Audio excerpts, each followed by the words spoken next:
de depressão, procurou a unidade de saúde da família, UBS, onde você trabalha. Com base no prontuário da paciente, você observa o quê? Ela faz acompanhamento há 10 meses com outro médico. E ela chega sozinha para a consulta, mas chegou à unidade acompanhada da irmã, com quem ela mora, e a irmã está bastante preocupada. A paciente tem sintomas de humor deprimido, fatigabilidade e choro fácil. Está em uso de 40 mg dia de fluoxetina nos últimos 6 meses, tendo apresentado apenas discreta melhora. Aí vem o ouro, hein? Segundo a paciente, há um mês, aproximadamente, começou a ouvir vozes e ver alguns vultos e tem pensado em se matar, mas sem plano. Nesse caso, a prova te pergunta qual é a conduta adequada. Então, estrategista, o que é que você pode ver nessa questão? Uma paciente jovem, sem outras comorbidades, que parece ter um quadro de depressão aí de longa data, digamos assim, né? Já está tomando fluoxetina há 6 meses, mas que agora evoluiu para uma coisa que nos preocupa, certo? Ela está ouvindo vozes e vendo alguns vultos e começou a pensar em se matar, mas ainda não tem plano. Vamos relembrar alguns conceitos antes aqui. Você se lembra o que é o CAPS? O CAPS atende pessoas com transtornos mentais graves e persistentes, tá certo? Podem atender pessoas com necessidades decorrentes do uso de crack, álcool e outras drogas. E existem diversas modalidades de CAPS, a depender do tamanho da localidade, e algumas, inclusive, especializadas, como, por exemplo, o CAPS álcool e drogas, tá certo? O CAPS é o lugar da rede de saúde pública que seria mais adequado para essa paciente. Por quê? Muita gente vai se perguntar, esse caso tem necessidade de internação? Assim, pô, João, mas ela tem plano ideação suicida, né? Exato, mas ela não tem plano. Então, é um caso grave. Olha a outra dica que a questão te dá. Ela diz que a paciente já chegou com a irmã para a consulta. Então, a paciente tem um suporte social, certo? Não veio sozinha, não mora sozinha, não está em qualquer situação aí largada que você fique com medo. A paciente tem um suporte social e não tem plano suicídio, não tem um plano concreto para a consumação do ato, certo? Então, o que é que a gente tem de opções aqui dentro da questão? Letra A, continuar o atendimento na UBS e trocar o tratamento? Acho que não é adequado, certo? Aí já chegou num patamar que a gente tem que se preocupar. O risco de suicídio está significativo nessa paciente. Então, seria melhor a gente entender que vai fugir da alçada da UBS e vai precisar de uma ajuda mais especializada. O que mais? Encaminhar a paciente para internação em hospital psiquiátrico? Desproporcional. É uma paciente que chega, está com um quadro já de longa data, que já está tratando, que piorou um pouco, mas que tem suporte social e não tem plano concreto. Então, internação no hospital psiquiátrico nesse momento não seria proporcional na nossa visão. C. Solicitar internação em hospital geral e otimizar o tratamento farmacológico? Aí que não faz sentido nenhum, né? Porque um hospital geral não vai agregar como um hospital psiquiátrico, que teria uma equipe, que teria toda uma estrutura, e otimizar o tratamento farmacológico não é uma coisa que vai fazer efeito no próximo dia, nos próximos 2 dias, vai demorar, certo? Então, referenciar a paciente à equipe multiprofissional do Centro de Atenção Psicossocial, o CAPS, tá bom? É uma estrutura do sistema de saúde que seria bastante adequada para essa paciente. Questão 10 aí, uma mulher de 43 anos compareceu à unidade de saúde da família com queixas de estresse e ansiedade. Ela informa que iniciou há 10 semanas o tratamento com sertralina 50 mg dia e que nesse período apresentou uma melhora discreta dos sintomas. Entretanto, nas últimas 4 semanas tem tido ataques recorrentes de ansiedade intensa quando precisa sair de casa. Aí nós temos uma chave, hein? Quando precisa sair de casa, o que tem limitado o seu desempenho, inclusive para atividades do dia a dia, como ir ao supermercado e buscar os filhos no colégio. Conforme o relato da nossa paciente, no dia dessa consulta ela teve, por exemplo, muita dificuldade de sair de casa. E aí, estrategista, o que é que você depreende dessa questão? Nós temos uma mulher de 43 anos que já está em tratamento aí para um quadro de estresse, ansiedade. A gente está vendo aí no trecho sublinhado que talvez tenha um componente de agorafobia, né? Mas que está em tratamento já para essa condição. Teve uma melhora discreta, mas ainda não está otimizada, certo? Não está ideal. Então vamos ver as opções? Prescrever um benzodiazepínico e encaminhar a paciente para a emergência de um hospital psiquiátrico? Nesse momento não, né? A paciente não tem nenhum critério que nos leve à necessidade de encaminhá-la para uma emergência. Letra B. Manter a sertralina na dose atual e monitorar a evolução do paciente. Aí não, aí você já está com 10 semanas dessa dose de sertralina. Então você já teve o efeito dessa dose. Melhorou um pouco, que é um bom sinal, mas não melhorou tudo que você quer, você não vai só manter e monitorar a evolução, você não está ajudando essa paciente. Letra C, encaminhar a paciente para um serviço com psicoterapia estruturada e reavaliar a medicação em uso. Perfeito, né? Então nós precisamos, além da terapia farmacológica, auxiliar a paciente com psicoterapia, ou pelo menos fazer um trial para ver se ela responde bem à psicoterapia, se adapta bem, e reavaliar a medicação em uso, chegar numa dose otimizada, e aí se não for adequado, a gente troca, passa para outra medicação, tá bom? Vamos ver a última alternativa. Substituir a sertralina por fluoxetina 20, clonazepam meio e clorpromazina 25.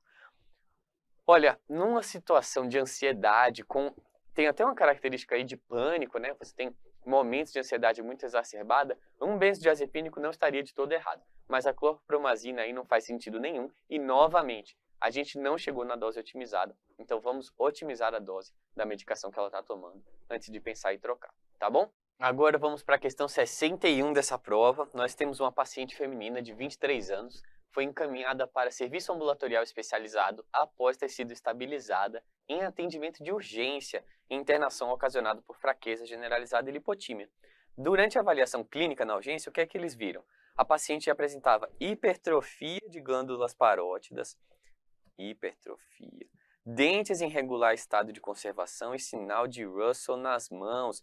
O que é que isso traz para você, estrategista? Que essa paciente muito provavelmente está induzindo o próprio vômito, certo? Então você tem aí as glândulas parótidas hipertrofiadas, você tem dentes em mau estado de conservação por causa da exposição constante ao suco gástrico, e você tem o sinal de Russell nas mãos, que também é um reflexo disso, tá certo? Vamos em frente. Na consulta ambulatorial, foi verificado que a paciente atendia aos critérios de diagnóstico de bulimia nervosa. Então, já tínhamos essa pista, realmente fechou o diagnóstico. Apresentava episódios recorrentes de compulsão alimentar, seguidos de comportamento compensatório e inapropriado para evitar o ganho de peso, no caso, como a gente já sabia, ou pelo menos já suspeitava, a autoindução de vômitos. Como proposta terapêutica não farmacológica, foi planejada a terapia cognitivo-comportamental, em 20 sessões em grupo, durante 5 meses. E aí vamos falar um pouquinho, no geral, sobre o tratamento da bulimia. O tratamento da bulimia se baseia num tripé. É psicoterapia, apoio nutricional e psiquiatria, né? E aí psiquiatria a gente está falando um pouco de terapia medicamentosa também. Como que a gente trata medicamentosamente a bulimia nervosa? Com inibidor seletivo da recaptação de serotonina, mas não qualquer inibidor. Especificamente para a bulimia nervosa, os guidelines da Associação Americana e do NICE, do Reino Unido, indicam, baseado no que foi mais estudado. E o que foi mais estudado para a bulimia foi fluoxetina. Além disso, tem outro detalhe para a bulimia, estrategista. A dose de fluoxetina para o tratamento da bulimia, que foi estudada com maior sucesso nesses trials, foi uma dose mais alta do que a dose, por exemplo, para tratar transtornos de humor. Então você tem uma dose de 60 mg dia como o alvo que você deve procurar para o tratamento da bulimia nervosa. Vamos ver o que é que a questão trazia para você de opções? Em relação à proposta de terapêutica farmacológica para essa paciente, o que é correto afirmar? A. Entre os inibidores, o citalopram é uma opção terapêutica na dose de 10 mg, manter a sertralina na dose atual e monitorar a evolução da paciente? Já vimos que não, né? Tem opção melhor do que isso. Entre os inibidores de recaptação de serotonina e noradrenalina, então entre os duais, a venlafaxina é uma opção terapêutica na dose de 37,5. Também vimos que tem opção melhor do que isso. Entre os inibidores seletivos de recaptação da serotonina, a fluoxetina é uma opção terapêutica na dose de 60 mg. Então, perfeito, estrategista. Aqui nós temos o melhor medicamento na dose preconizada, tá certo? E entre os anticonvulsivantes, em substituição aos antidepressivos, o topiramato é uma opção terapêutica na dose de 25 mg. Estrategista, na letra A e B, você tem opções que não seriam assim grandemente incorretas, mas que têm doses baixas e, como a gente viu, tem trials que suportam uma opção melhor do que essa, que é a fluoxetina 60. Mas na opção D tem um outro detalhe que eu queria chamar a atenção para você. Muitas vezes, quando a gente está lidando com psicotrópicos, com neurolépticos, com medicações antidepressivos, a gente vai escolher um pouco também pelo perfil de efeitos colaterais. E no caso do topiramato, tem um outro detalhe. O topiramato não é uma boa opção porque ele pode levar à perda de peso. Quando você vai olhar no UpToDate, entre 4% e 15% dos pacientes apresentam anorexia como efeito colateral do topiramato. Então aqui seria realmente uma coisa bastante indesejada, né? Você está tratando uma paciente com bulimia nervosa, você está dando uma medicação que leva à perda de peso e até anorexia, tá bom? Então a gente não quereria isso com certeza. Ficamos com a letra C como a resposta correta. Vamos ver a questão 66 agora? Paciente do sexo feminino de 22 anos, estudante de medicina, foi levada à emergência hospitalar pelos pais, que a encontraram desacordada ao lado de cartelas vazias de clonazepam. A estudante faz acompanhamento em serviço de psiquiatria da universidade, mas os pais desconhecem o diagnóstico psiquiátrico. No exame físico, o que é que ela apresenta? Intensa sonolência, relaxamento muscular, diminuição dos reflexos e confusão mental. No atendimento inicial dessa paciente, deve-se. E aí vamos fazer um parênteses, né? Vamos falar um pouquinho de intoxicações. Quando você está frente a uma situação muito abrupta, de uma pessoa que não tem problemas de saúde conhecidos, que tem acesso a medicações potencialmente intoxicantes ou que podem trazer aí algum efeito adverso nesse sentido, que podem ser usadas como tentativa de suicídio, você tem que acender a luzinha para intoxicação exógena, né? Então, qual é a razão dessa paciente? Que, a princípio, não tinha outros problemas de saúde fora o problema psiquiátrico, apresentar-se com um quadro súbito desse, né? Nós temos que pensar em intoxicação exógena. E quando você pensa em intoxicação exógena, você precisa, na sua cabeça, ver o exame físico e entender, chegar na sua hipótese de qual é a toxíndrome que está na sua frente ali, certo? Nesse caso, qual é a toxíndrome que está na sua frente? A síndrome hipnossedativa, certo? Síndrome hipnossedativa tem algumas causas, você pode ter por benzodiazepínicos, você pode ter por droga Z, e você pode ter a dúvida se isso não é intoxicação por opioide. Mas o que é que o examinador nas provas te traz quando ele quer que você pense em intoxicação por opioide? Ele te traz o dado de miose no exame físico, tá bom?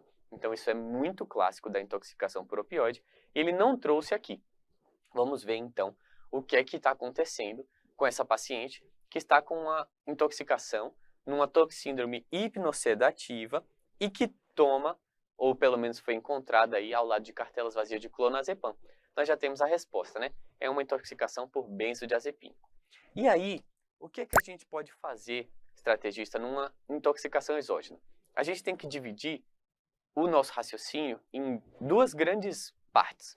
Uma é a descontaminação e a outra é o tratamento de suporte, certo? Dentro do tratamento de suporte, eventualmente você vai ter algum antídoto específico, mas a gente vai falar disso também. A descontaminação é essencial para qualquer paciente com intoxicação exógena, quando ela é possível. A gente sabe há quanto tempo essa paciente ingeriu os medicamentos? Não. Então vamos ver aqui. Descontaminação gástrica é uma medida que vem cada vez mais caindo em desuso.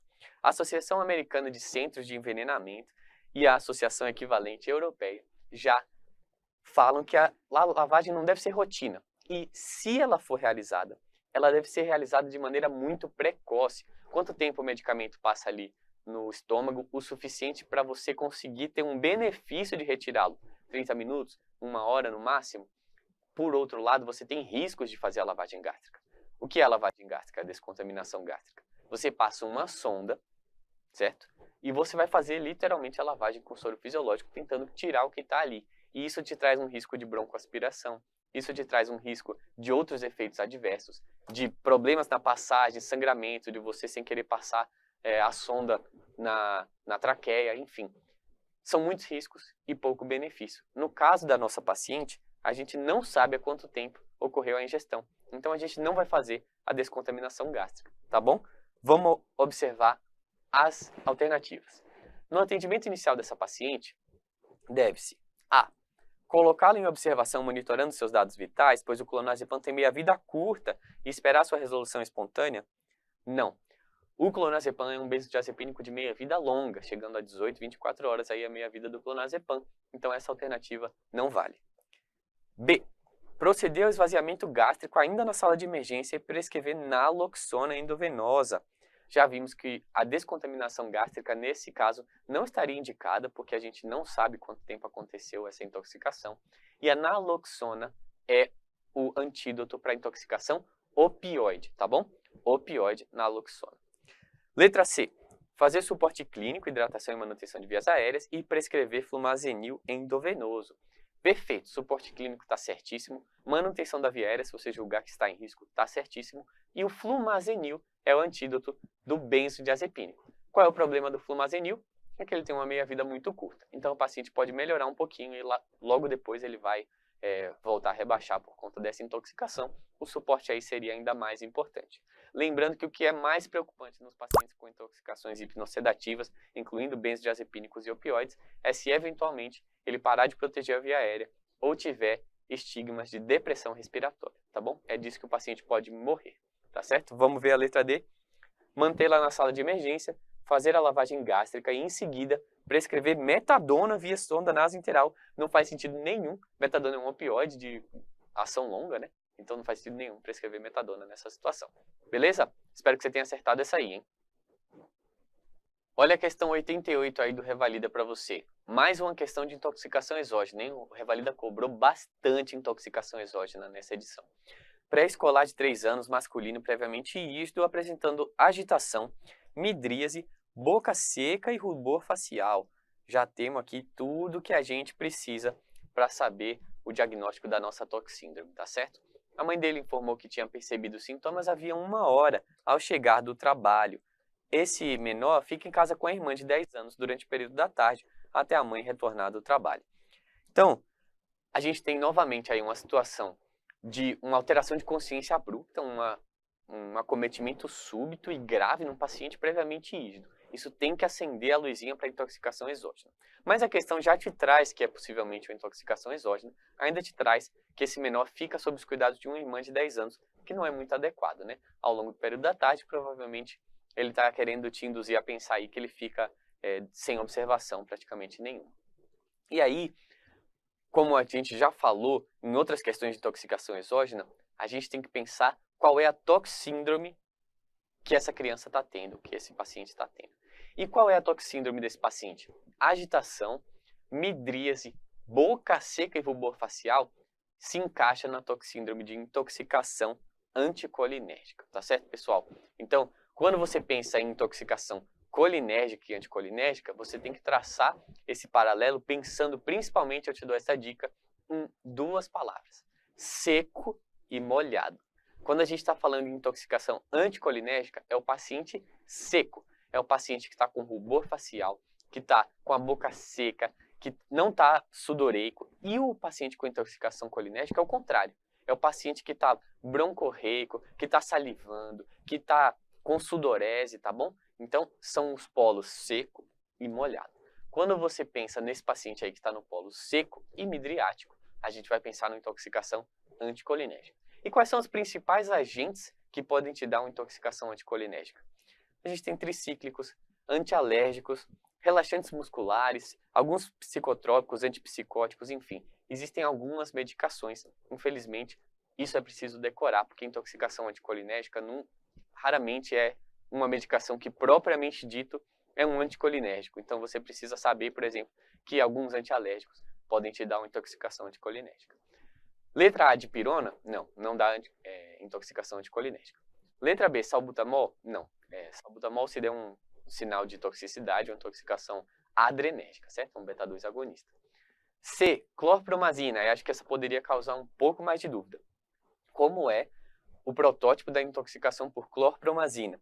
Ela te dá rigidez muscular, hipotensão e pode levar a arritmias, tá certo? Por isso que clorpromazina, se você for fazer endovenoso, você precisa fazer monitorizado. Quando a gente vai dar no pronto-socorro, principalmente para cefaleia, é uma ótima droga, a gente faz gotas via oral. Dexclorfeniramina, o nome comercial mais famoso aí é o Polaramine, é um antialérgico que esse sim te dá intoxicação anticolinérgica, tá bom? É um pouco, infelizmente, uma questão de decorar quais medicações te dão, ou pelo menos quais classes podem te dar intoxicação anticolinérgica, mas esse é um deles. Lembre também do tricíclico, que é um clássico, tá bom? Olha a questão 93 do Revalida aí para você, trazendo mais uma intoxicação exógena. Eita, que caiu muito, né, nessa edição do Revalida aí. Pré-escolar de 3 anos e 4 meses de idade deu entrada no PS apresentando rigidez, espasmos musculares e hipertermia. Já temos aqui o que é mais importante para a gente suspeitar qual é essa intoxicação. Não apresentava dificuldade respiratória, ausculta normal, sem história de doença cardíaca, estava recebendo oxigênio quando um primo dele, de 4 anos, deu entrada no mesmo hospital com quadro semelhante. Ambos haviam passado as últimas 12 horas na casa da avó materna, quando há anos faz tratamento de esquizofrenia e hipertensão arterial. Olha, pessoal, falando de questões de intoxicação, você precisa, então, distinguir qual é a toxíndrome. Isso você vai fazer através do exame físico, principalmente. Mas, geralmente, vão te dar algumas dicas, ou podem te dar algumas dicas, quando não vem escrachado, podem te dar algumas dicas do que pode ter causado. Então, coitadinha da avó, levou a culpa aí desse caso, tanto da intoxicação dessa criança quanto do primo, e falaram que ela faz tratamento de esquizofrenia e hipertensão arterial. O que isso pode ter a ver? Toda vez que falar disso, um parente faz tratamento, um outro parente faz tratamento, você deve pensar, ele tem medicações em casa que podem ter sido ingeridas em quantidade excessiva, tá bom? Pode ter sido ingeridas inadvertidamente, no caso por uma criança de 3 anos e 4 meses, tá bom? E o que está acontecendo com essa criança? Ela tem rigidez, espasmos musculares e hipertermia. Você se lembra dos sintomas extrapiramidais? O sistema extrapiramidal é um dos sistemas que ajuda na coordenação do movimento, certo? Composto aí pelos núcleos da base, que ajuda o sistema piramidal, propriamente dito, né? Porque é o sistema mais clássico de controle voluntário do movimento. O sistema extrapiramidal ajuda a modular o movimento. Então, doenças do sistema extrapiramidal clássicas são doenças de Parkinson e parkinsonismo, certo? O que essa criança tem? Rigidez. Rigidez é uma característica central da doença de Parkinson, tá bom? Então, lembra isso. E aí, o que é que tem na questão? Tem que a avó faz tratamento para esquizofrenia. Então, letra A. Cardiopatia congênita cianótica tem nada a ver uma coisa com a outra, né? Primeiro que seria uma coisa já, provavelmente, congênita, então, desde que ele nasceu. Cianótica não está dizendo nada de cianose aí, nem uma crise de choro, nada que está levando a gente a pensar nisso, nada a ver essa alternativa. Intoxicação exógena por captopril. Ele falou que a avó dele é hipertensa, então captopril, pode ser que ela tome captopril. Mas o que traria uma intoxicação por captopril? Hipotensão, né? Seria uma outra situação, não tem nada a ver com rigidez, com espasmos musculares. Intoxicação exógena por haloperidol. Aí perfeito, né? A gente tem a avó que tem esquizofrenia, então que pode tomar algum antipsicótico. Haloperidol é um antipsicótico que age nas vias dopaminérgicas, que é o mesmo neurotransmissor envolvido, principal neurotransmissor envolvido nessa questão dos sintomas extrapiramidais. Então, não é incomum que, mesmo em uso prescrito, em uso, digamos assim, consciente do haloperidol, você tenha sintomas extrapiramidais. Nesse caso, você teve um uso inadvertido e você está tendo isso como efeito de intoxicação exógena, tá bom? Benzodiazepínico? Não, benzodiazepínico não daria essa história aí de agitação, de rigidez, espasmos, hipertermia, daria uma síndrome hipnossedativa, a criança rebaixada, tá bom? E não desse jeito que ela está apresentando aí. Então, a haloperidol aqui é a nossa melhor escolha como uma medicação que pode causar esses sintomas extrapiramidais no caso de uma intoxicação exógena. Vamos para mais uma questão aí, questão 36 do Revalida INEP 2022.2. Um homem de 69 anos com bradicinesia há 6 meses, lentidão dos movimentos e dificuldade de amarrar os sapatos, abotoar roupas e digitar. Então olha aqui, ó, palavra-chave já para você, bradicinesia, lentidão dos movimentos e dificuldade aí para realizar algumas tarefas, como abotoar roupas, é uma muito clássica, tá bom, pessoal? Ao caminhar ele apresenta passos mais curtos e instabilidade. Meu Deus do céu, ele está praticamente te gritando aí qual é o diagnóstico, hein? Apresenta tremores nas mãos. Pronto, agora acabou. Agora você nem precisava chegar até o final para saber que o que é que esse paciente aqui tem, estrategista? Ele tem um parkinsonismo, tá bom? Ele tem bradicinesia, e aí o que é isso? É uma lentificação dos movimentos, que é muito típica do parkinsonismo. Ele tem lentidão dos movimentos, dificuldade para amarrar os sapatos, abotoar roupas e digitar. Essa questão de abotoar roupas é uma queixa muito frequente, tá bom? Às vezes até uma queixa inicial de um parkinsonismo, o paciente não consegue realizar esse movimento fino de colocar o botão dentro da casa. Mas vamos terminar de ler aí o enunciado. Além de alteração olfativa, constipação intestinal de 3 dias e alteração do padrão do sono. Ele não tem alterações de memória, e de cognição. No exame físico, o paciente apresentava bom estado geral, altura de 1,80, peso de 85, menor expressividade facial, marcha com inclinação anterior e lenta e arrastada, pulmão normal, coração normal, pressão boa, abdômen normal. No exame neurológico, mostrou diminuição dos movimentos dos braços, tremores assimétricos das mãos na manobra de braços estendidos, movimentos alternados com assimetria e lentidão e hipertonia em roda denteada. Ressonância magnética realizada há 2 semanas constatou redução da espessura da pars compacta e maior grau de hipointensidade de sinal no putame, com atrofia cerebral compatível para a sua idade. E aí ele te pede qual é a principal hipótese diagnóstica: demência vascular, tremores essenciais, Parkinson ou Alzheimer. Estrategista, só faltava ele te dar aí, dizer que o paciente tem doença de Parkinson, qual é a hipótese diagnóstica desse caso, certo? Esse é um caso muito típico, com todos os comemorativos de doença de Parkinson. É uma demência? Não.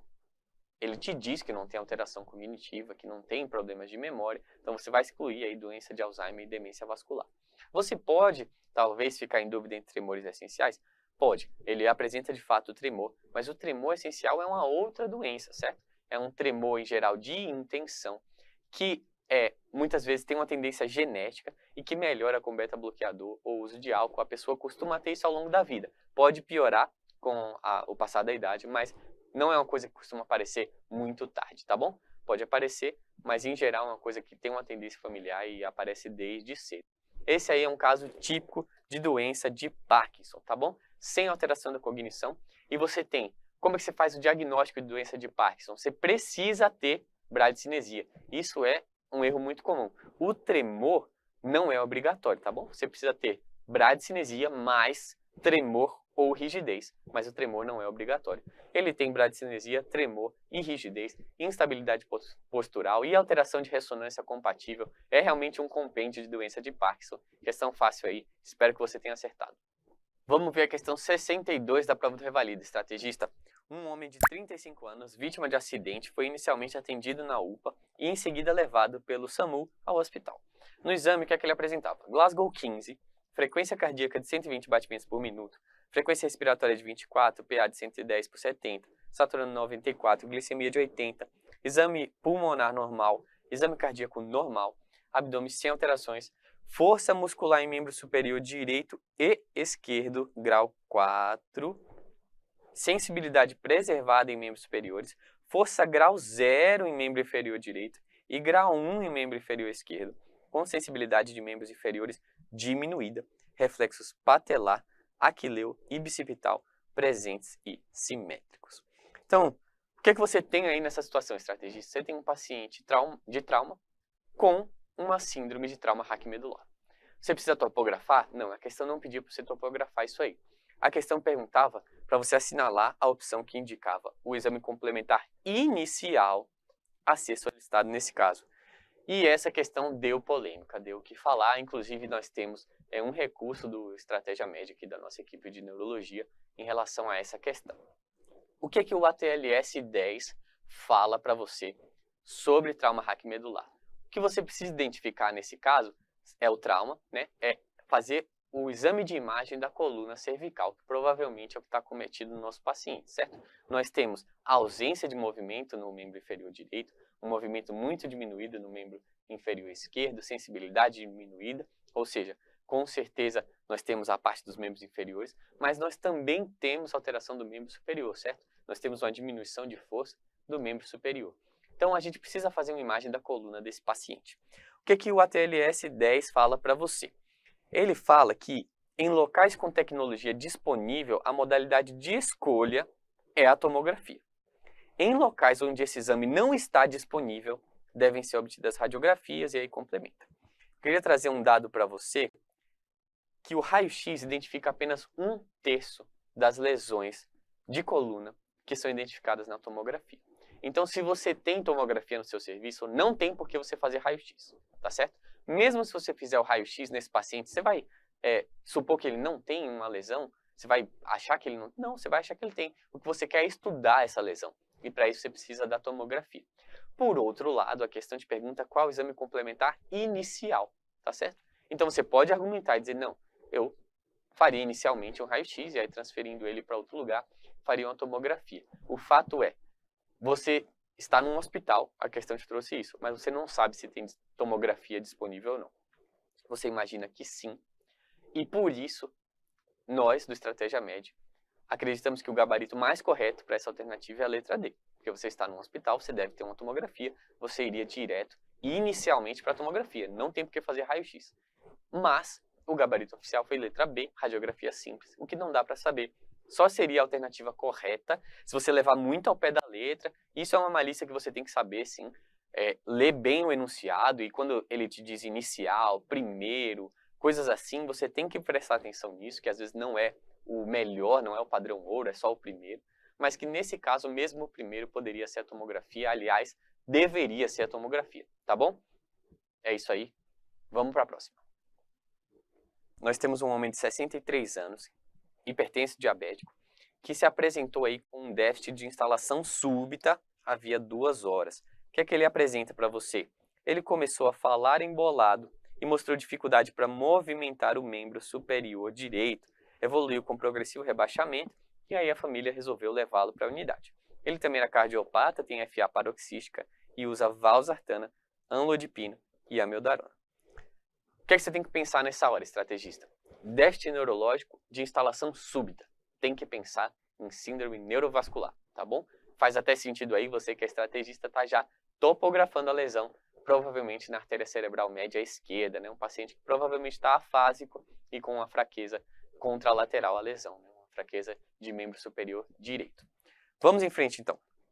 No exame físico, ele estava em coma superficial, exibindo evidente hemiparesia de predomínio braquifacial direito, com a PA de 160 por 100 em ambos os membros, ritmo irregular, né? A gente já sabia que ele tem FA, glicemia de 320 e o eletro revelou apenas um FA, com a resposta aí inferior a 110 batimentos por minuto. A ATC de crânio, laudada 45 minutos após a sua chegada à unidade, mostrou-se sem anormalidades aparentes. E aí? Eita! Sem anormalidades aparentes significa que ele não tem AVC? Não. Você que é estrategista sabe disso. O objetivo da tomografia de crânio no cenário do AVC é você ver sangramento. Você vê se o paciente teve um sangramento, tem um AVC hemorrágico. Se ele não tiver, não significa que ele não tem um AVC isquêmico. A gente sabe que o AVC isquêmico demora para aparecer alguma alteração na tomografia. Então, ainda mais esse paciente que chegou com 2 horas de déficit, é muito possível que a tomografia esteja completamente normal, tá bom? Vamos ver o que a questão pedia de você? Visando-se o melhor prognóstico, menores limitações neurológicas, a estratégia terapêutica que deve ser instituída é A. Reverter a FA paroxística com cardioversão química? Não faz sentido nenhum, né, estrategista? A FA não é o que está causando sintomas do paciente, ela está bem controlada. Inclusive, reverter a FA de longa data com cardioversão química ou elétrica pode predispor a soltar algum trombo ali daquele coração e fazer um AVC. Por isso que a gente precisa anticoagular por 3 semanas ou garantir com um eco transesofágico que não tem trombo para você fazer essa cardioversão, tá bom? Então você está totalmente errado essa alternativa, com certeza. Você que é estrategista não marcou essa aí. Letra B. Administrar terapia trombolítica intravenosa com RTPA. Aí sim a gente está falando de neurologia de verdade, né? Nós temos a trombólise com alteplase, um dos 2 principais tratamentos para o AVC isquêmico. Um deles é a trombólise, o outro é a trombectomia. Aqui a gente está falando de trombólise. E o que é que a gente precisa para trombolizar um paciente? A gente precisa que o paciente chegue dentro da janela, então, que ele chegue em até 4 horas e meia do déficit, que o paciente tenha um déficit significativo, né? A gente cada vez menos usa cortes específicos em NIH, maior do que 5 ou 6, a gente usa um déficit significativo para o paciente. Esse é muito significativo, ele não está conseguindo falar, ele está rebaixado, ele está com fraqueza aí, importante em um lado do corpo, tá bom? E, além disso, a gente precisa excluir contraindicações. O nosso paciente não tem contraindicações, as principais seriam sangramento gastrointestinal recente, AVCI recente, patologias intracranianas, tumores, etc. Esse paciente não tem nenhuma contraindicação à trombose, tá bom? Letra C. Infundir insulina intravenosa em bolos. Ele colocou isso aí para te confundir, né, estrategista? Porque a glicemia do paciente está 320, Mas o nosso objetivo principal com essa glicemia é garantir que ela não esteja baixa. A hipoglicemia é um dos principais stroke mimics. Então a gente precisa garantir que ela não esteja baixa. Se ela tiver menor do que 50, pelo guideline da American Heart, você vai infundir glicose e ver se reverte o déficit. Tá bom? Letra D. Controlar a hipertensão com nitroprusiato de sódio. E aí vamos lá lembrar aí de alguns cuidados para trombólise. Quais são os nossos alvos de PA? Para início de trombólise, a gente precisa de uma PA de 185 por 110. É bastante arbitrário, foi o valor que foi usado nos trials de trombólise, né, nos principais trials de trombólise. Então, para começar, a gente precisa de 185 por 110. Para continuar a trombólise, né, intratrombólise, a gente quer uma PA aí de 180 por 105. Se a gente não for trombolizar o paciente, a gente é até mais tolerante. A gente permite uma PA até de 220 por 120, tá bom? Abaixo disso, a gente não precisa corrigir. E a glicemia, como a gente já falou, se tiver menor do que 50, você vai administrar glicose, porque muito possivelmente aqueles sintomas podem ter sido desencadeados pela hipoglicemia. Tá certo? Então é isso aí, estrategista. Espero que você tenha acertado essa questão. Uma paciente de 62 anos foi encaminhada ao ambulatório de nefro do Hospital Universitário para ajuste no medicamento antihipertensivo que ela toma, em razão da suposta nefropatia hipertensiva estágio 3. Ela tem hipertensão arterial, a longa data e faz tratamento com hidrocloro 25 e amlodipino 10 2 vezes ao dia.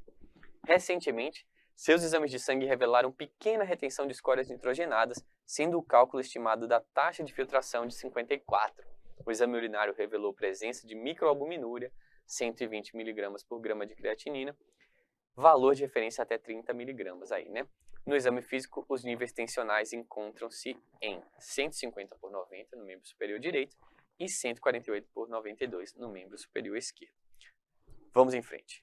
Considerando-se o risco cardiovascular da paciente, os níveis tensionais observados na consulta e a presença de dano renal crônico em estágio 3 da classificação CADIGO, em relação ao esquema terapêutico em curso, a conduta seria: então, estrategista, o que é que a gente tem aí? A gente tem uma paciente hipertensa com uma doença renal crônica, estágio 3A, que já tem uma albuminúria, né? Se você quiser ir mais a fundo, uma albuminúria estágio A2. Lembrando que a albuminúria aí você tem alguns estágios também para graduar dentro da classificação do CADIGO de doença renal crônica. É uma paciente que está com um controle subótimo da pressão. Isso a gente pode ter certeza. Acho que todo mundo concorda que 150 por 90 numa pressão que já está que já provavelmente causou uma doença renal crônica, não é o ideal. Mas vamos ver o que é que a gente tem de opções aqui. A. Adicionar um IECA, né, um inibidor da enzima conversora da angiotensina, ou um BRA, um bloqueador do receptor da angiotensina 2. Isso seria com certeza a melhor opção. O IECA, estrategista, é indicado quando a gente tem proteinúria.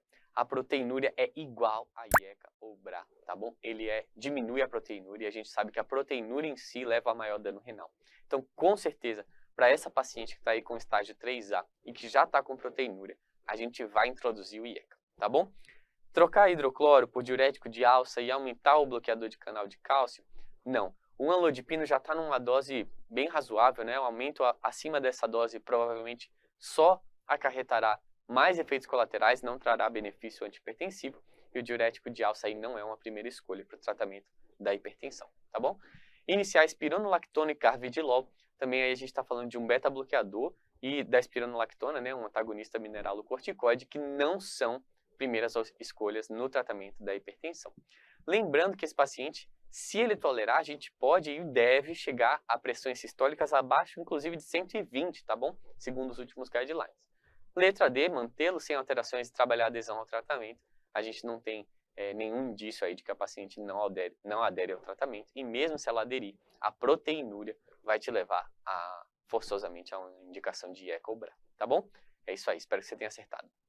Questão 76 agora da prova do Revalida INEP 2022.2, paciente de 64 anos, masculino, diabético a 22 anos, com adesão insatisfatória ao plano de cuidados. Foi internado ao hospital de cuidados terciários com quadro clínico compatível com uremia.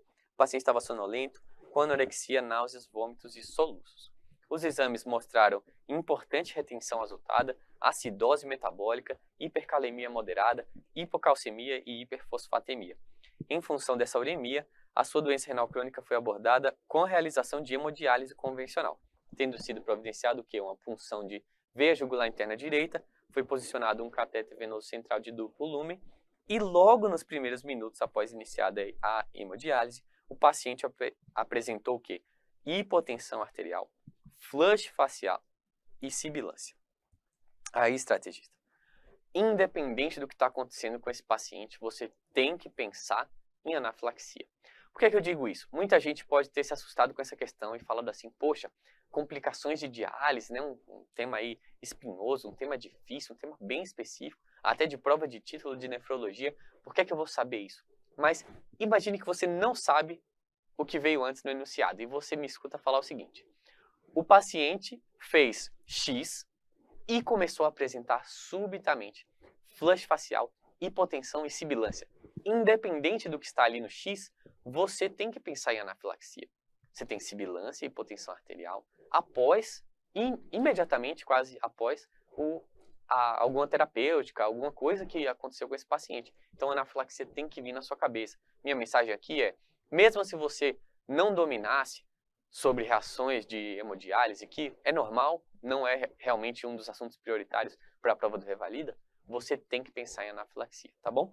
Vamos ver as hipóteses que ele colocava aqui para você? A explicação mais adequada para o quadro no início da sessão de hemodiálise é a embolia pulmonar gasosa precipitada pela punção venosa profunda. Então, não, né, pessoal? A gente teve um quadro que foi após o início da hemodiálise, não após a punção da veia, tá certo? Fora que embolia gasosa aí, embolia pulmonar gasosa teria outros comemorativos que não esse quadro típico de anafilaxia. Síndrome do desequilíbrio dialítico provocado por desvios osmóticos graves. Também não, né? A gente tem um quadro aí muito típico de anafilaxia. Rápida mobilização de fluidos por ultrafiltração na ausência de resposta autonômica adequada. Não, o que é que pode acontecer aí que ele está te descrevendo na letra C? Quando você planeja quanto fluido você vai tirar na hemodiálise, às vezes você pode pesar um pouco a mão e secar muito o paciente. Esse paciente, às vezes diabético, tem já uma desautonomia de base, o vaso dele pode não responder adequadamente a essa retirada maciça de fluidos e o paciente fazer aí uma resposta de hipotensão, fazer algum desequilíbrio por conta dessa ausência de resposta autonômica junto à retirada muito grande de fluidos. Isso acontece mais para o final da hemodiálise, não é o caso desse nosso paciente. E aí nós temos na letra D o que a gente queria, né? Reação anafilática ou anafilactoide ao óxido de etileno utilizado para esterilização do sistema de hemodiálise, né? Então, lembrar que a gente tem que esterilizar e geralmente heparinizar o sistema de hemodiálise e tudo isso pode causar algum tipo de reação anafilática, tá bom? É isso aí, vamos para a próxima. Olha essa questão aí que eu vou botar na tela para vocês. Questão 46, paciente masculino de 72 anos em tratamento de câncer de próstata. Procura atendimento em ambulatório de oncologia referindo dor em membro inferior esquerdo havia um dia, mais intensa a dorsiflexão do pé, edema de panturrilha esquerda, progressivo para todo o membro, com pulso palpável e aumento de sensibilidade à palpação de todo o membro. Nesse caso, considerando-se a chance de confirmar a hipótese diagnóstica mais provável, qual é a melhor opção de exame complementar? Vamos lá então, estrategista. A gente tem um quadro agudo de edema assimétrico de membros inferiores. Tem duas coisas que você precisa pensar em qualquer paciente nessa situação. Uma é trombose venosa profunda, que eu acho que você já está pensando aqui nesse caso. E a outra é infecção de pele e partes moles. Também pode causar um edema, um aumento súbito de um membro assimétrico em relação ao membro contralateral. A gente tem vários fatores aqui nesse paciente que nos fazem pensar numa TVP. O primeiro é que ele é um paciente oncológico, e a gente sabe que pacientes oncológicos têm um risco aumentado aí de eventos tromboembólicos, tá certo? O segundo são esses sinais do exame físico, né? Dor em membro inferior esquerdo, mais intensa a dorsiflexão do pé, edema de panturrilha e você tem pulsos palpáveis aí que o examinador está querendo te levar a hipótese de trombose venosa profunda e não de alguma coisa arterial, te falando que tem todos os pulsos palpáveis. Então você tem muitos elementos que te levam ao raciocínio de trombose venosa profunda como a hipótese mais provável. E aí, qual exame que você vai pedir? Ele te coloca aqui na letra A, a flebografia. Flebografia é o exame padrão ouro para o diagnóstico de TVP. Significa que ele é o que tem a maior acurácia, né, as melhores estatísticas aí. Mas ele não é o melhor exame. E aí você tem que ter muito cuidado quando o examinador te fala alguma coisa desse sentido.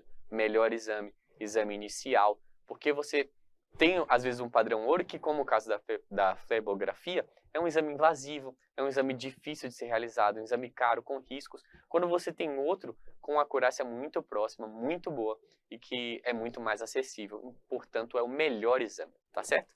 A arteriografia, não. Ele já te falou que tem todos os pulsos palpáveis, você não está suspeitando de oclusão arterial aguda. Ultrassom com Doppler, perfeito. É o exame de escolha para esse paciente que já tem uma alta probabilidade pré-teste de ter uma TVP. Você não tem que aqui seguir aquele raciocínio de solicitar o dímero D para possivelmente excluir a TVP, ou se tiver alto, você confirmar com ultrassom. Você já tem uma alta probabilidade pré-teste, certo? Um paciente que tem um edema assimétrico, que tem um histórico de câncer, se você calcular aí o score de Wells para ele, você vai ter uma alta probabilidade, e aí você vai direto para o ultrassom Doppler. Ultrassom de partes moles, não. Aí seria pensando em coleções, em infecções de pele e partes moles, como eu falei para vocês. Não parece ser o caso, você não tem sintomas sistêmicos, você não tem descrição de calor local ou de aspecto, de bolhas, de outros aspectos que você poderia eventualmente pensar numa infecção de pele e partes moles, tá bom? A hipótese mais provável é TVP e a resposta é ultrassom Doppler.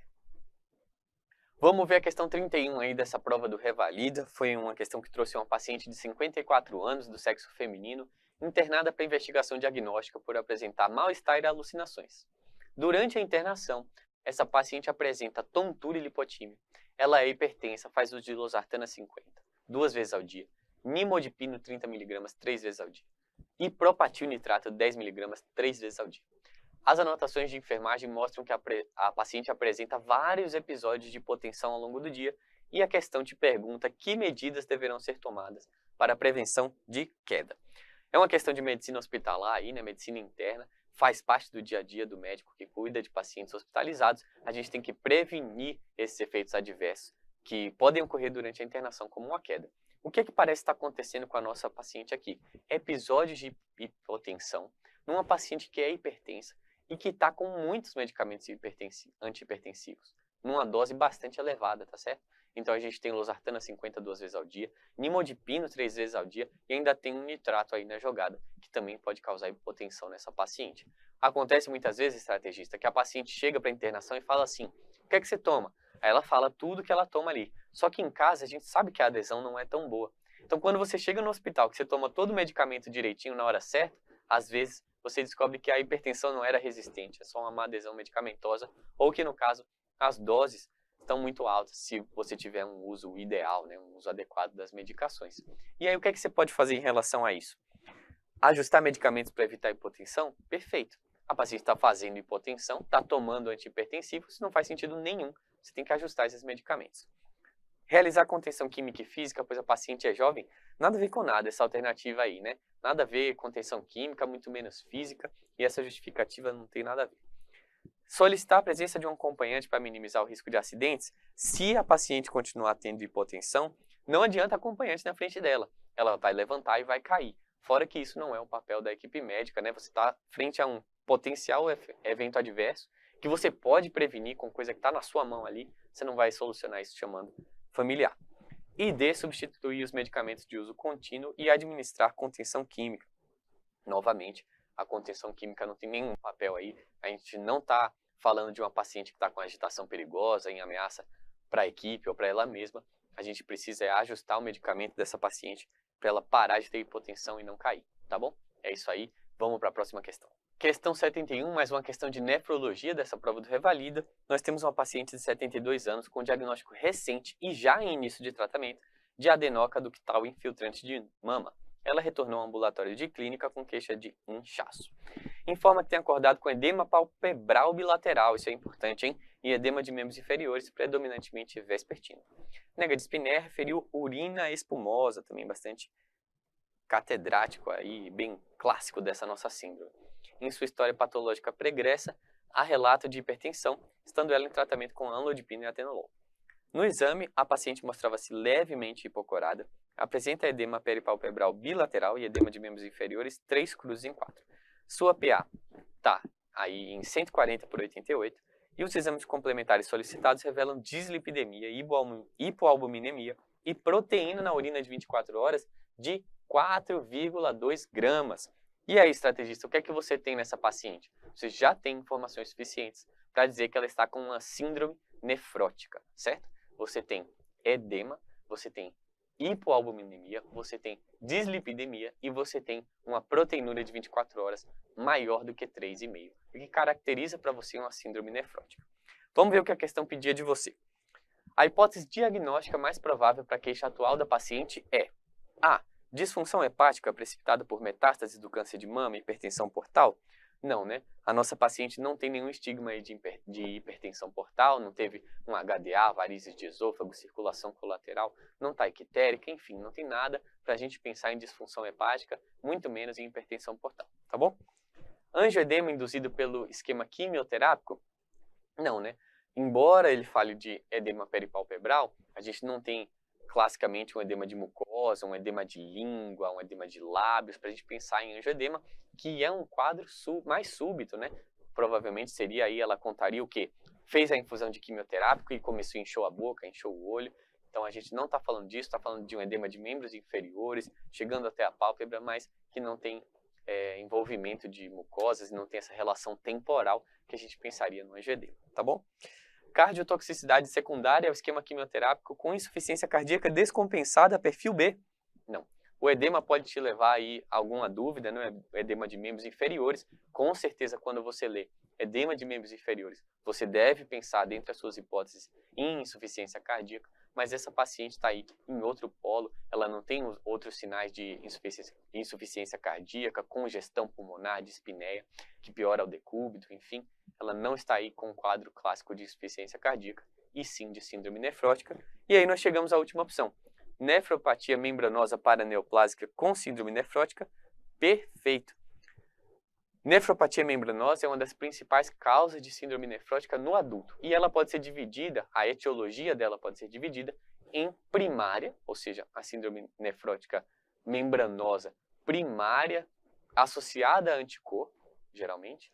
E nós temos a secundária, né? Então outras causas que levam à síndrome nefrótica, que paraneoplásica é uma delas, principal, infecções virais podem levar também a isso, mas no caso da nossa paciente com adenocarcinoma de mama, nós temos a síndrome nefrótica de etiologia membranosa com a etiologia paraneoplásica como a principal hipótese para o nosso caso, tá bom? Espero que você tenha acertado essa aí, vamos em frente.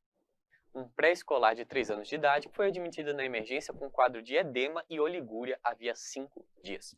No exame físico estava com a PA de 80/60, edema palpebral e de membros inferiores, densidade urinária de 1015, hemácias 3 por campo, proteinúria 3 cruzes em 4 e 4 piócitos por campo aí no exame de urina. Considerando-se a principal hipótese diagnóstica, o tratamento medicamentoso indicado é... Vamos lembrar um pouquinho, estrategista? O que é que a gente tem nesse caso aí? A gente tem uma criança com edema, certo? Que apresenta para você um exame de urina com proteinúria 3 cruzes. A gente não tem aqui a quantificação da proteinúria e a gente também não tem o CARD, né, a tabelinha de pressão para saber se essa pressão está normal. Parece normal. E proteinúria 3 cruzes é uma proteinúria muito alta. Então a gente tem uma criança de 3 anos que está oligúrica, está com edema e está com uma proteinúria importante. A gente tem que pensar em síndrome nefrótica. E quando a gente pensa em síndrome nefrótica, eu já tinha dado spoiler aqui, na faixa etária pediátrica, a doença por lesões mínimas é a principal causa de síndrome nefrótica. Inclusive, ela é tanto a principal causa que quando você tem uma apresentação típica, você geralmente não precisa fazer biópsia, que é quase uma regra em algumas outras afecções glomerulares aí, tá bom? Então, doença por lesões mínimas, você tem que lembrar, quando você tem uma criança com edema periorbitário, pode ter ascite, urina espumosa mostrando que tem proteinúria, dislipidemia, como é uma característica das síndromes nefróticas, e edema de membros inferiores, tá bom? E aí, o que é que você faz para tratar a doença por lesões mínimas, que é a principal causa de síndrome nefrótica na faixa etária pediátrica? Corticoide, tá bom? Então você não vai fazer diurético, você não vai fazer antibiótico, você muito menos não vai fazer anti-inflamatório não hormonal, você vai fazer o corticoide, que é o tratamento para a síndrome nefrótica na infância, que é principalmente por doença de lesões mínimas, tá bom? É isso aí, vamos para a próxima. Mais uma questãozinha aí de dermatologia, dermatoses infecciosas dentro do contexto da clínica médica do Revalida 2022. Um homem de 40 anos, funcionário de um pet shop, morador da cidade de São Paulo, procurou atendimento na unidade de saúde da família devido a uma ferida no antebraço. O que é que ele relatou? Havia 2 meses que apareceu um pequeno caroço que cresceu e ulcerou. Nas últimas 3 semanas, surgiram novos caroços no antebraço. E aí no exame físico, ele apresenta uma úlcera de aproximadamente 3 centímetros de diâmetro no antebraço direito. E também nesse antebraço, ele apresenta o quê? 4 nódulos distribuídos de forma linear entre a úlcera e a fossa cubital, tá bom, pessoal?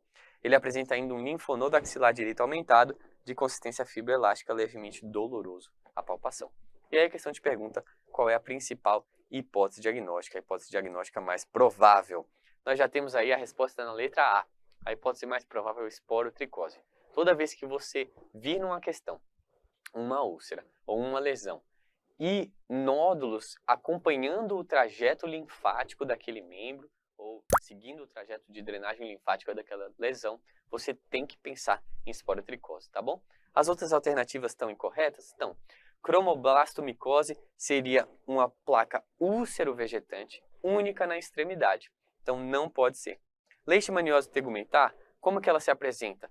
Uma úlcera única também com bordas elevadas, também não pode ser, não tem essa característica desses nódulos seguindo o trajeto linfático. Blastomicose sul-americana é o famoso paracoco, cujo quadro clínico também não tem a ver com essa úlcera e essas lesões seguindo o trajeto linfático, né? Tem outras apresentações a depender da forma de paracoco que você está falando. Então é esporotricose. Você viu uma lesão e lesões seguindo o trajeto linfático, é esporotricose. Tá bom, estrategista? Resposta certa, letra A. Mais uma questãozinha de dermatologia dentro do bloco de clínica médica. Nós temos uma paciente de 24 anos, mulher, que trabalha como técnica de enfermagem há 1 ano. Ela refere surgimento de vesículas, eritema e fissura nas mãos há 6 meses, acompanhado de episódios de prurido. Relata que houve melhora do quadro no seu período de férias. A partir da história clínica dessa paciente, assinale a opção correta. A gente tem na letra A. Devido à localização das lesões em área descoberta do corpo da paciente, é possível concluir que o diagnóstico correto é fotodermatite.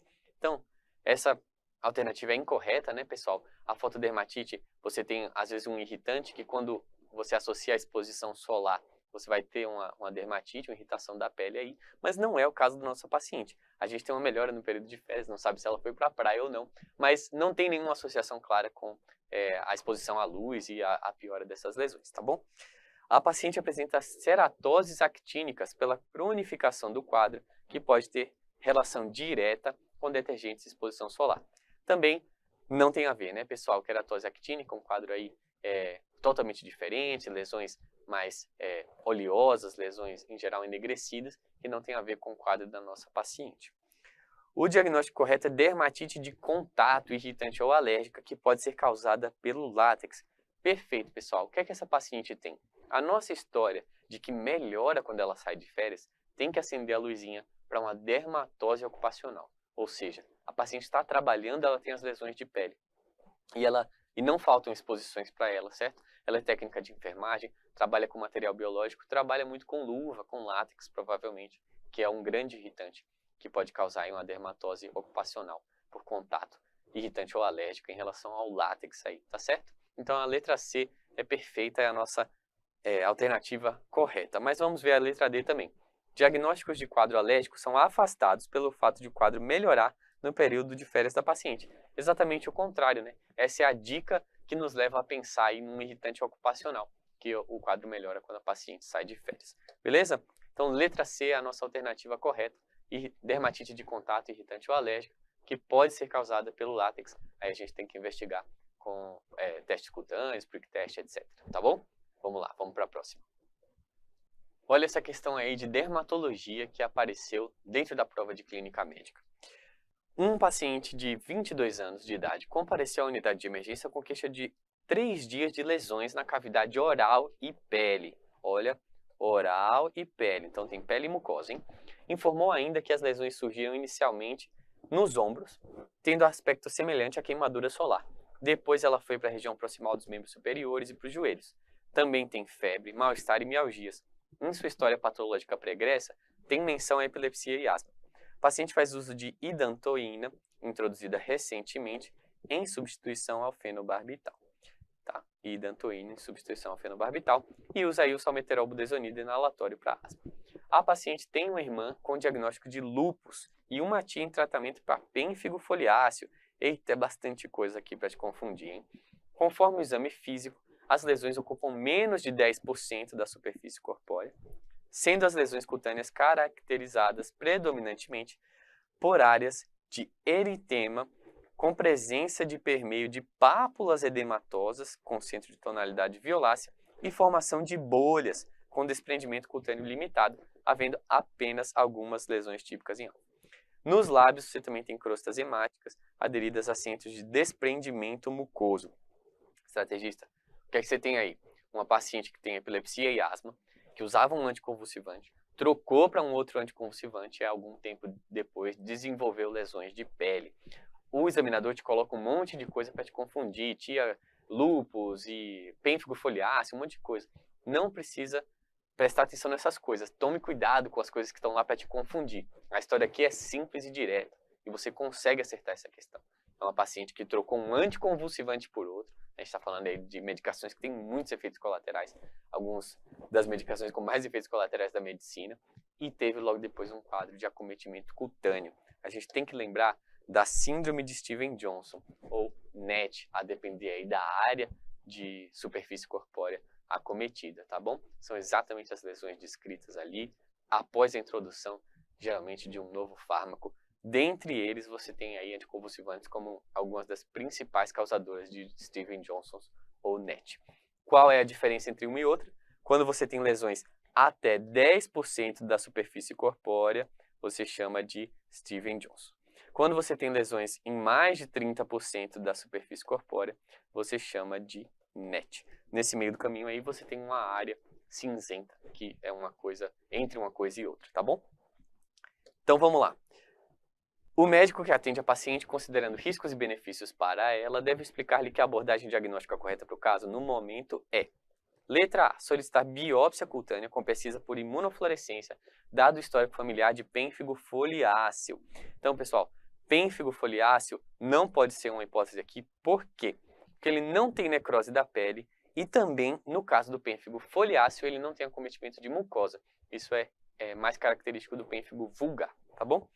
Letra B, encaminhar a paciente para pesquisa de FAM com células EP2 em função do padrão típico de lúpus cutâneo subagudo. Por que que não pode ser lúpus subagudo também, pessoal? O lúpus subagudo vai dar lesões psoriasiformes ou anulares sem necrose. A gente está falando aí de lesões totalmente diferentes e no caso do nosso paciente a gente tem a necrose dessas lesões. C, entrar em contato com o laboratório e solicitar a pesquisa de exotoxina estafilocócica, suspeitando aí de síndrome da pele escaldada estafilocócica. Qual é a questão aí também? A gente não tem acometimento mucoso, geralmente na síndrome de pele escaldada estafilocócica, tá bom? Então não é o nosso caso. O que é o nosso caso é a letra D, considerar os dados da anamnese do exame físico suficientes para o provável diagnóstico de farmacodermia pelo anticonvulsivante, tá bom? Farmacodermia é o nome genérico aí, a gente está frente provavelmente a uma síndrome de Stevens-Johnson. A nossa resposta, então, é a letra D. Vamos em frente. Um homem de 55 anos está há 2 meses com linfadenopatia cervical e axilar de aumento progressivo, associada a febre recorrente, com temperatura axilar superior a 38 graus Celsius. Ele apresenta também sudorese noturna e perda de peso de 6 quilos desde o início do quadro. Nega doenças pré-existentes e uso de medicamentos, mas ele informa tabagismo há 35 anos, com a carga aí de 50 anos maço. No exame, o que é que ele apresenta? Linfadenomegalia cervical anterior e posterior, bilateralmente, axilares bilaterais e gânglios de 2,5 a 4 centímetros de diâmetro, endurecidos e fixos. Sua temperatura axilar no momento é de 38,5 e o raio-x de tórax mostra massa mediastinal de cerca de 8 centímetros de diâmetro. Estrategista, como que a gente chama esses sintomas de febre, perda de peso, nesse contexto de uma linfadenomegalia que tem toda a cara de ser maligna? A gente chama isso de sintomas B, tá bom? São sintomas associados muito frequentemente a esse quadro que a gente vai ver que é super sugestivo de linfoma. Mas além disso, o que a gente tem que se atentar aqui é que esses linfonodos têm característica maligna. E isso é muito frequente na prova de você precisar diferenciar, tá bom? O que é um linfonodo de característica benigna? É um linfonodo pequeno, é um linfonodo fibroelástico, é um linfonodo geralmente doloroso, ele pode ser reacional, sabe aquele linfonodo quando a pessoa tem uma faringite, tem uma IVAS, apresenta ali uma cadeia só, no máximo alguns linfonodos próximos, contíguos, pequenos, dolorosos e fibroelásticos. O que é um linfonodo de característica maligna? É exatamente o que a gente tem aqui. Um linfonodo grande, então 2, 2,5, 3 a 4 centímetros de diâmetro, chegou aqui, esses linfonodos, endurecidos, fixos, né, aderidos a planos profundos e que podem, no caso principalmente de doenças linfoproliferativas, ocorrer em várias cadeias linfonodais aí, tá bom? Vamos ver o que é que a questão te pede? Em relação ao caso clínico apresentado, qual é o diagnóstico provável e qual exame complementar deve ser solicitado ainda? Ele falou aqui que ele já solicitou hemograma, PCR e TC de tórax com contraste. Nós temos então aí um provável quadro de linfoma, né? A gente tem uma massa mediastinal com toda essa proliferação de linfonodos de característica maligna. E aí, por que não pode ser citomegalovírus e sorologias? Não é um quadro compatível, né? A massa mediastinal não tem nada a ver com citomegalo. Mononucleose infecciosa também não é a apresentação típica, né? A gente esperaria um quadro mais agudo, um hepatosplenomegalia, pode ter, um quadro febril, mas mais agudo, nada a ver com essa massa mediastinal. Metástase de carcinoma cervical, provavelmente tireoide, olha, pelos linfonodos poderia até ser, mas frente à massa mediastinal aí, e esses linfonodos muito disseminados, a gente tem que pensar no linfoma, na letra B, tá bom? E aí como que a gente vai proceder? Toda vez que você tem uma neoplasia, qualquer que ela seja, você precisa fazer duas coisas. Você precisa ter a confirmação histológica, né, na maioria delas, e você precisa estadiar a doença.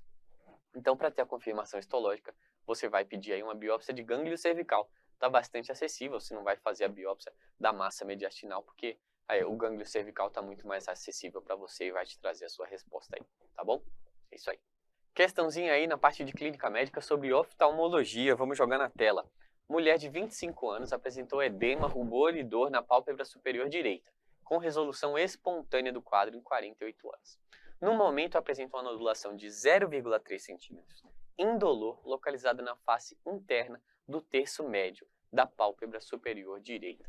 Ela nega febre ou qualquer outro sintoma. E aí a questão te pede qual é o diagnóstico mais provável. As opções que você tem são calásio, ordéolo, canaliculite ou dacriosite. Você está falando aí de uma afecção da pálpebra e a chave estrategista aqui é que essa afecção palpebral é indolor e não tem sinais flogísticos associados, tá bom? Você vai ficar na dúvida provavelmente entre calásio e ordéolo. Qual é a diferença? O calásio, que é a resposta dessa questão, é justamente uma afecção da pálpebra que não tem sintomas ou sinais flogísticos associados. Você não tem calor, você não tem dor, não tem edema, você tem uma bolinha ali indolor. O ordéolo, por outro lado, é uma afecção que também tem uma fisiopatologia de obstrução aí das glândulas de Zeiss ou glândulas meibomianas, mas que tem intensa inflamação associada, vermelho, doloroso, que não é o nosso caso, tá bom? Canaliculite e dacriosite aí não tem nada a ver com a nossa afecção palpebral.